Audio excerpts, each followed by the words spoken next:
actually seen everything that's in the top 10. So let's get on it.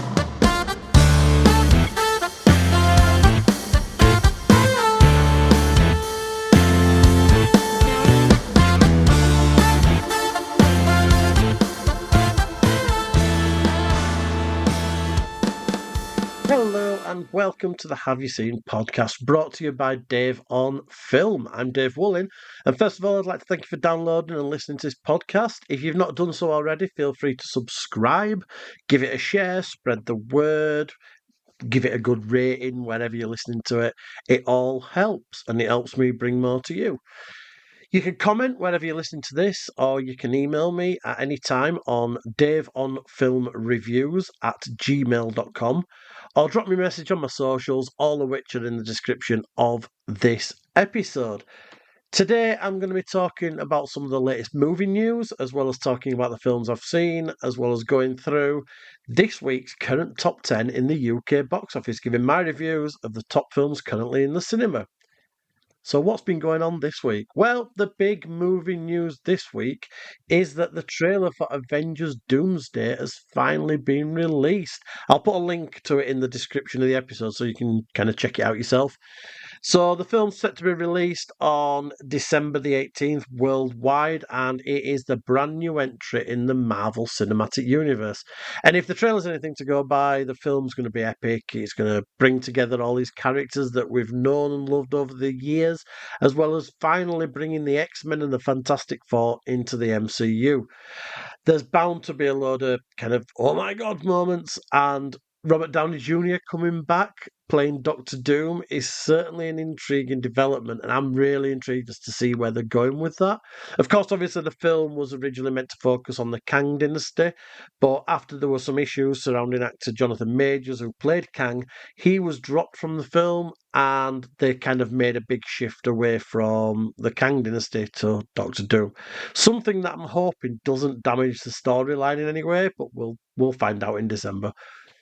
Along similar lines to that, in other news, Ryan Reynolds has confirmed that there's actually going to be another Deadpool movie. Now, he appeared at Fanatics Fest in New York this week, and he confirmed that he would be putting on the Deadpool suit again.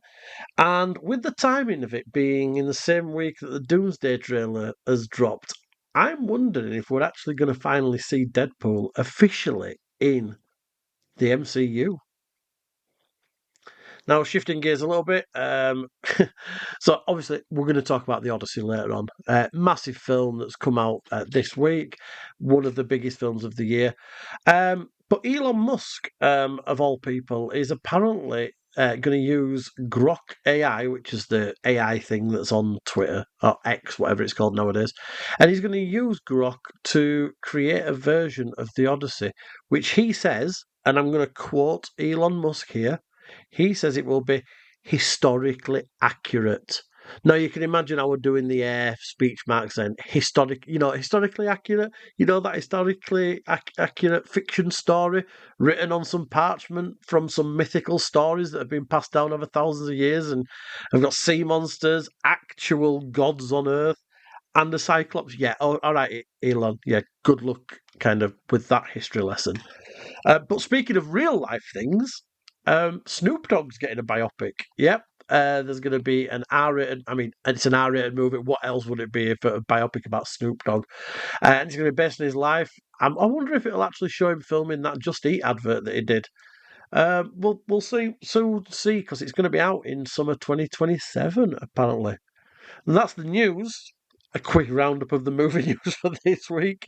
So let's go on and see what's happening in the current UK box office top 10. At number 10 is Jackass Best and Last. Now, this has been in the charts for 4 weeks now, and the boys and girls from Jackass are back and they're up to all sorts of mischief, electrocuting each other, sticking things in places things shouldn't be stuck, and generally just being menaces to each other. The film blends old stunts that you've seen on the TV show, along with a lot of new stuff and some never before seen footage, and it acts as a perfect final chapter to the Jackass world. And it very much feels like this is the end now. I know they've said it when they've done all the other Jackass films that this is it, but they've said that this is it now. we'll soon see. There's plenty of nostalgia in there for fans and newbies alike, and it's actually quite heartfelt in places when it's quite clear to see that there's a real bond and a brotherhood between these friends, and that everything that they share together is real, and they're obviously going to miss what they're doing now it's all over. Which makes me think there might be another Jackass film, but we'll see. And that's Jackass that's been in the charts for 4 weeks, and it is at number 10. At number 9 is Disclosure Day. Now, this has been in the chart 6 weeks now, and is Steven Spielberg's big alien romp that's still hanging about, starring Emily Blunt, Josh O'Connor, Colin Firth, and Coleman Domingo, among others. And the film explores kind of the lengths that a government agency will go to in order to cover up and kind of keep proof of life on other planets covered up.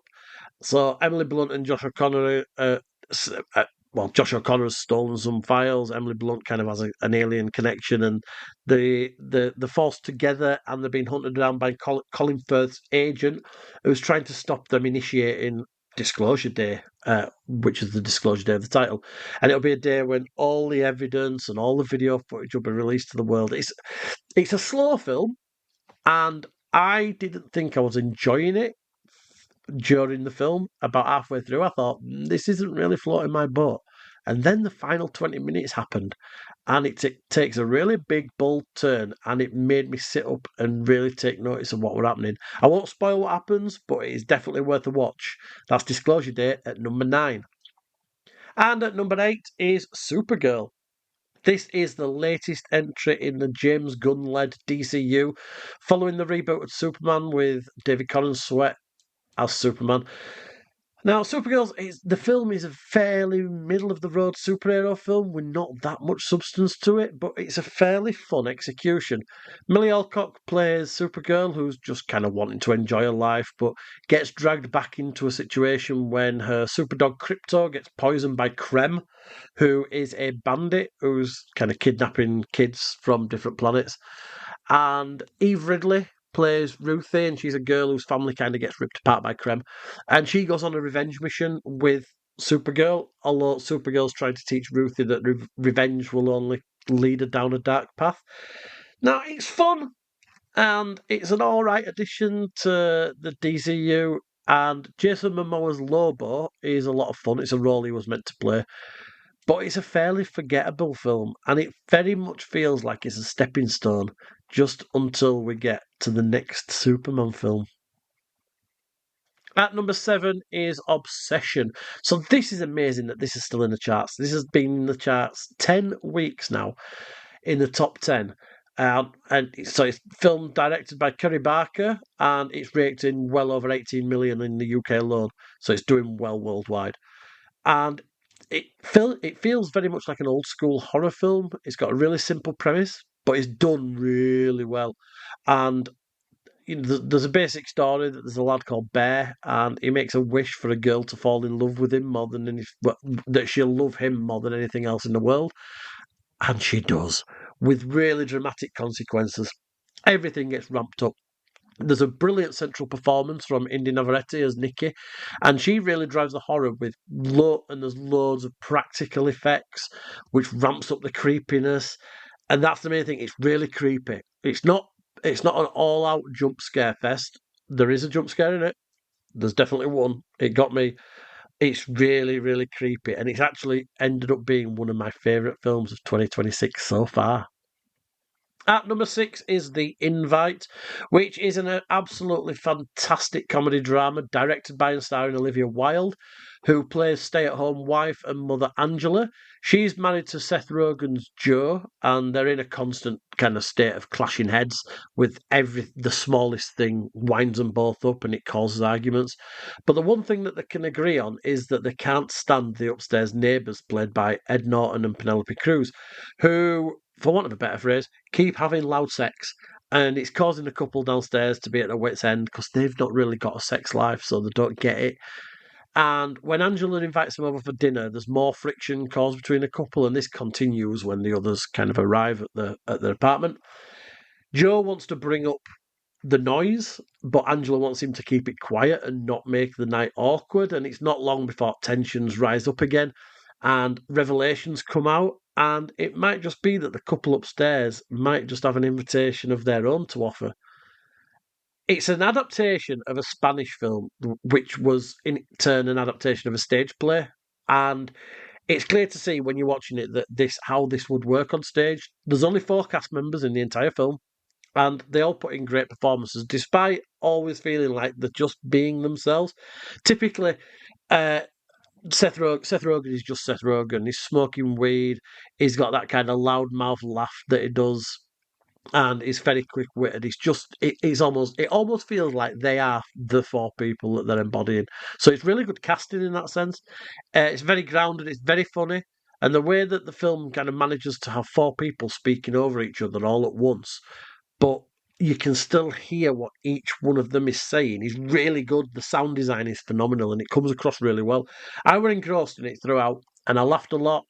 And towards the end, some things happen, and you feel a little bit of sympathy, and there's some sad moments when things don't quite go as everybody kind of intended them to. And yeah, it's a good fun watch. It's not going to lose anything by watching it at home. I wouldn't say that this is an absolute must for a cinema watch.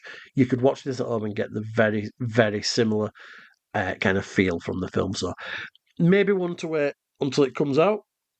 But there you go, that's The Invite at number 6. At number 5 is Evil Dead Burn. So this has been in the charts for a couple of weeks now, and is the latest instalment in the Evil Dead franchise, following the original 3 films, starring Bruce Campbell in the 80s and 90s, and the reboot in 2013, which was then followed by Evil Dead Rise. Now, I found Burn, this new one, to be a lot more fun than Rise. The gore is still ramped up to stupid level. I mean, there is so much gore in this film, it's ridiculous. And no one's safe from having fingers chopped off, sharp objects stuck in them.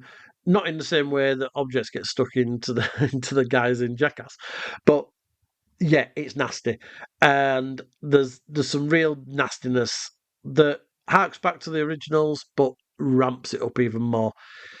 And there's also a fairly decent story in this one that kind of centers around a family and what happens when tensions rise and then deaths happen and then people come back to life through the demonic possession. It's got everything. It's nasty, it's gory, it's a lot of fun. Evil Dead Burn. Go see it in cinema, because I always find horror films are a lot more fun in a real dark room with other people. Number 4 is Minions and Monsters, which is taking a fair bit of money, and I expected it to because it's a Minions film. And this time the Minions are back with another standalone film, which might actually just be the weakest in the franchise. It starts off really well with the Minions, so the Minions are like tearing through old Hollywood and they're causing loads of carnage, and it's really cine literate. So there's all like the tearing through things, and like the Minions, they need a ladder, so they grab a ladder and pull it away, but when it pulls back, the camera pulls back, and Harold Lloyd's hanging off the clock face like in the old films.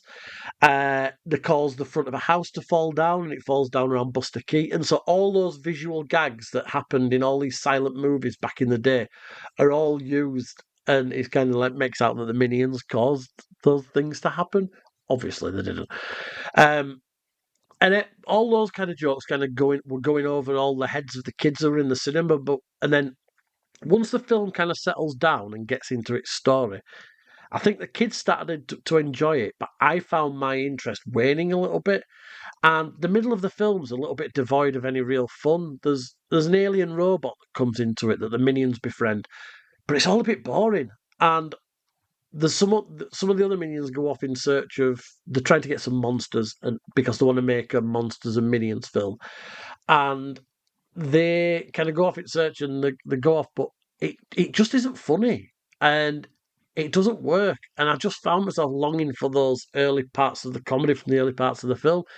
It's a good fun film. Kids will love it, but for me, it will lacking a lot after the first 30 minutes or so.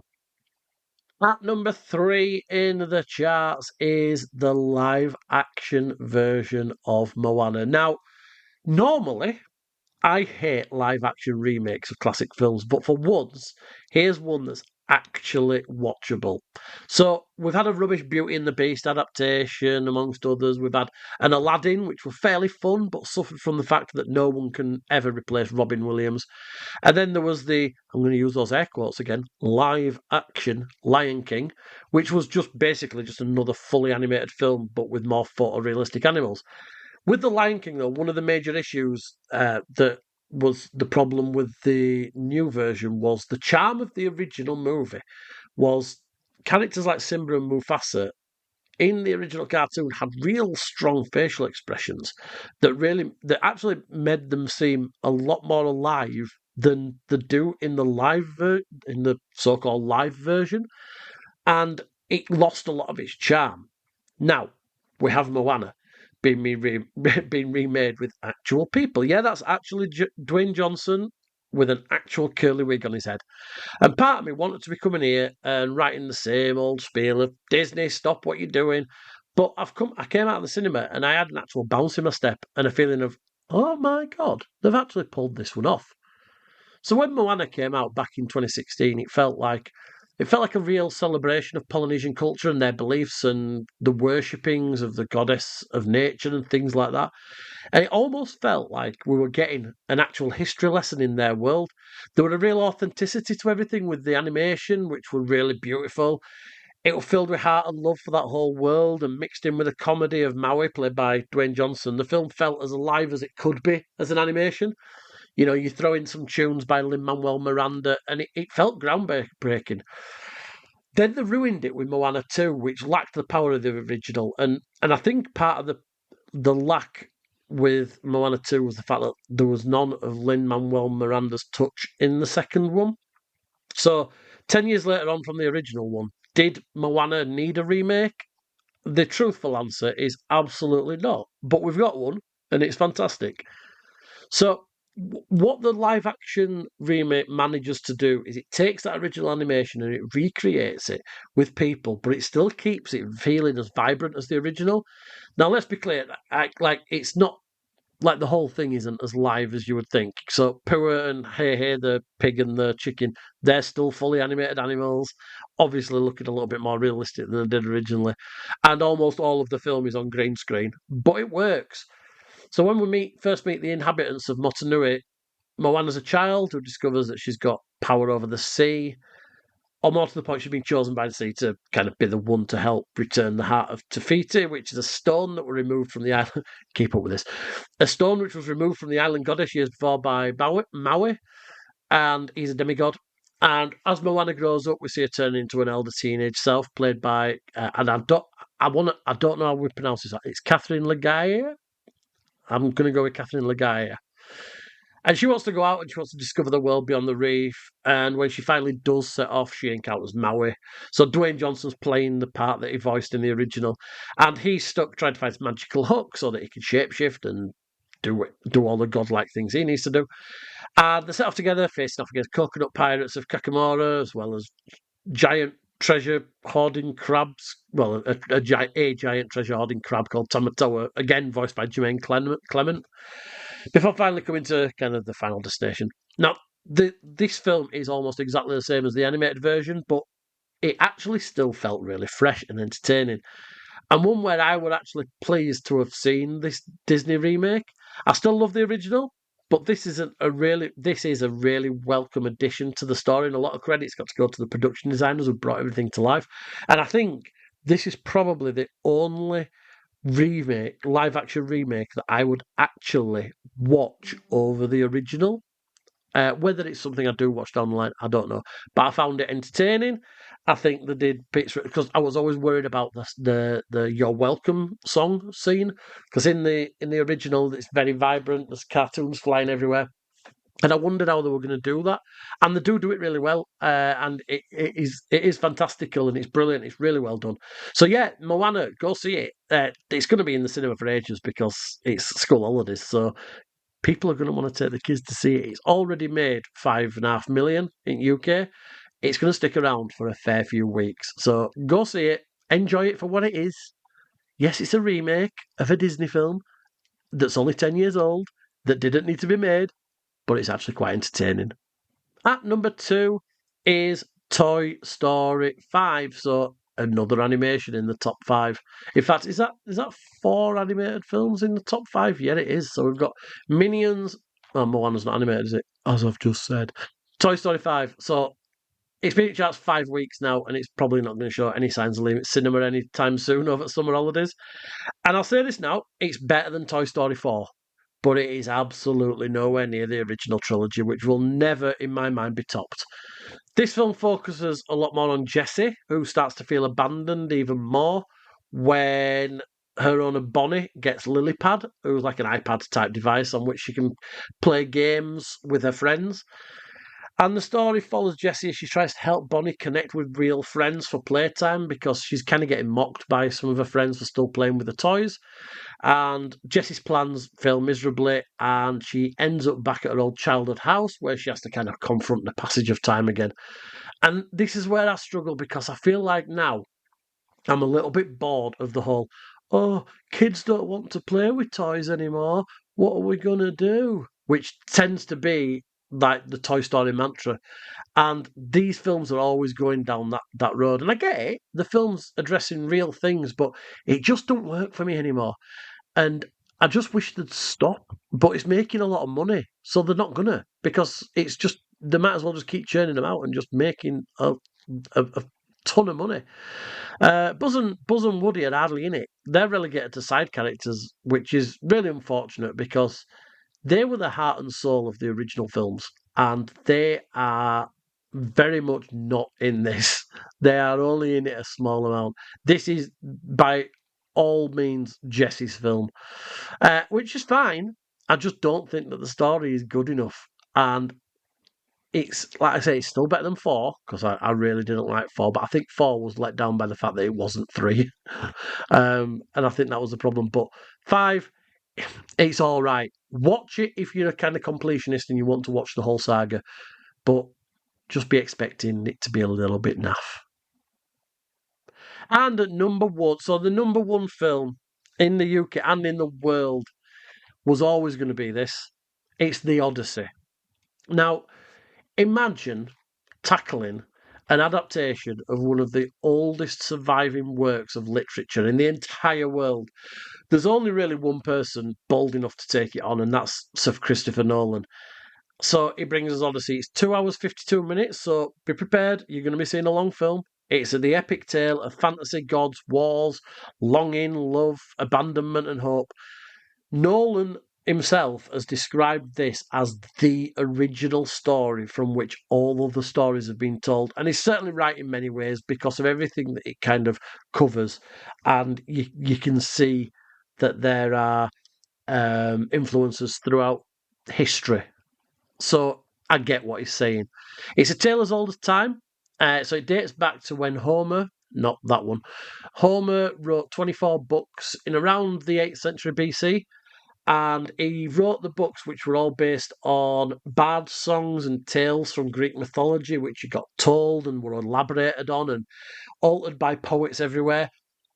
And then it all finally got scribed down.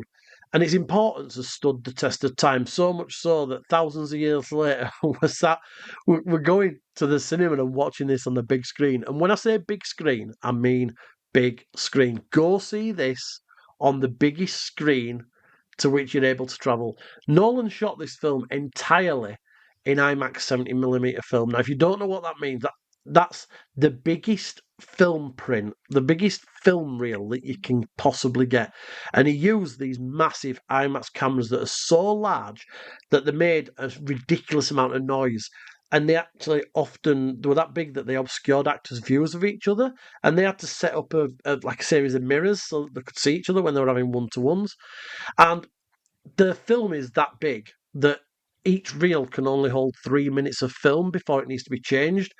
Something that Tom Holland has commented on, saying that it's really weird when Nolan kept calling a halt to the proceedings and he thought it was his acting, but it wasn't. But all the technical things aside, the Odyssey is as big an undertaking as you can get, and it's a story filled with all sorts of fantasy sequences, which Nolan has brought to life brilliantly here. So the story's a fairly simple one. The Greek king of Ithaca, Odysseus, played by Matt Damon, leaves behind his wife Penelope, played by Anne Hathaway, and son Telemachus. Now I'm going to get some of these names wrong, probably. So his son Telemachus, played by Tom Holland, and he goes on a journey across the seas to fight in the Trojan War before attempting to make his way back home. But he doesn't return home, and it's over 20 years later. And Penelope is now surrounded by suitors who stake a claim to her and the throne, aiming to get their time in charge of Ithaca. And leading these suitors is Antonius, played by Robert Pattinson, who's a real slime ball and is threatening to bring everything crashing down. He threatens Telemachus and everything. And there's a couple of nasty scenes with the dog as well. So the dog's called Argos. If you're a bit funny about scenes with dogs, maybe look up what happens and try and avoid those scenes if possible. Because I know from speaking to a friend who will flat out refuse to see anything where there's any cruelty to a dog. She's questioning going to see the film altogether. I wouldn't question going to see the film because I think it's an important film to see, but I can get that it's understandable. So the story is told in a non-linear fashion. We see people telling stories and then flashbacks to what happened. So Telemachus is trying to piece together his father's whereabouts. But for a film that spends a lot of time jumping back and forth, something that Christopher Nolan's really good at dealing with, you never get lost in the narrative, which is really good. In the very early going, though, I felt like I wasn't going to be able to follow it, but once it all kind of got going, everything was easy enough to keep up with. So along the way, you see Odysseus with his men dealing with the Cyclops, giants, sirens, witches, and wars as he kind of tries to make his way home. He's alive, but he doesn't remember he's got a family, as he's been kind of trapped on an island with Calypso, played by Charlize Theron, and that story all unfolds, and you'll understand why. He's troubled by his past, and he keeps seeing visions of Athena, who's the goddess of wisdom, wisdom, warfare, and handicraft, who's played by Zendaya. She keeps popping up to him when he needs her the most, and she's a goddess who takes the form of someone that is encountered down the line, who kind of grounds him in his mind. And the whole story deals with gods. We hear Zeus being mentioned many times, as well as Poseidon, but critically, we actually don't ever see them. But the presence is really felt throughout the film, and they are referenced and they're mentioned, and consequences happen. Now, in the original books, obviously Zeus and Poseidon are characters in the books, but Nolan's chosen not to put them on here, and I get it. It's fine. But they're kind of potentially guiding or hindering Odysseus as he goes through his journey. Everything's spectacular. Everything looks amazing. Christopher Nolan knows filmmaking, and he's had a vision which is put on the screen, and it's something that I'm sure he is massively proud of. I felt immense joy watching it throughout. There's a few nasty moments in it which probably give it this 15 certificate, obviously the bit with the dog, but then there's the war scenes which are gory and violent. And even though all these stories have been told hundreds of times in other movies, which were all influenced by that original poem, something felt really fresh and fantastical about this adaptation. All the cast that I've mentioned above play their parts perfectly. Hathaway's Penelope, she's the epitome of patience as she's continuing to hold out hope for Odysseus to return. Pattinson's horribly brilliant. John Leguizamo's it's a blind man basically. Don't know what his name is, and he serves Odysseus, and he's fantastic. But Samantha Morton, when she comes into it, puts in one hell of a performance, and it's one of the craziest scenes I have ever seen on film. It's amazing. I won't spoil who she is, but if you know her, if you know the story and you know her character, what she does is mind-bendingly brilliant. The effects that they use during the scene are perfectly done, with horror, intrigue, and a little spattering of comedy too. So look out for Samantha Morton's performance in the film. This film, people are saying it, and I wasn't sure if I agreed with it, but it is a cinematic moment. People are hailing it as a masterpiece, and it is very, very close to being one for me. There's a few silly moments in it that had me almost kind of throwing my arms up in disbelief. Like there's one bit where they decide to skirt around the edge of a whirlpool to get to the other side, but there's an entire ocean just outside. It's like just sail through that ocean. There's a massive ocean, just sail through that. It feels a bit daft, but hey, it's a fantasy story, and if someone wants to ride a whirlpool, who am I to complain?